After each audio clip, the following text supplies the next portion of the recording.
ছোলার ডালগুলো তো জ্যান্ত মাছের মতো লাফাচ্ছিল। ভেজানো ছোলায় প্রচুর পরিমাণে ফাইবার থাকে, তাই বলে ভেজানো ছোলা খাবো? একদম না, রান্না করে খাবো।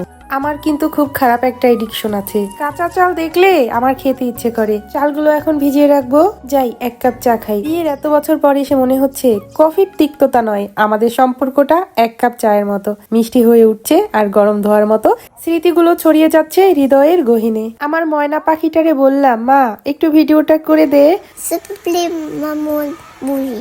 যখন ভিডিওটা করলো আমাকে নড়াচড়া করতে মানা করেছিল। বাস থেকে নেমে এখন আবার মেট্রোতে উঠবো। আমার মেয়ে তার এই পিঙ্ক কালারের কোটটার ভিতর যে কি পাইছে, ঘরের মধ্যেও পড়ে বসে থাকে। গাছগুলো কত সুন্দর লাগছে তাই না? দূর থেকে কাশবন কিন্তু একটু ঘনই লাগে। জীবিকা নির্বাহ করা বিদেশের মাটিতে অনেক কঠিন। ফুল, তুমি কি জানো তোমার মতো আমারও একটা ফুল আছে? ঘরে ফিরতে ফিরতে দুপুর 2:30 বেজে গেছে। ঘরে এসে এই ইয়াম্মি ইয়াম্মি খাবারগুলো দেখে আমার আসলে ভালো লাগছে। আপাতত দুপুরের জন্য রান্নার কোনো ঝামেলা নাই, রাতে রান্না করতে হবে। তাহলে আজকের মতো বাই।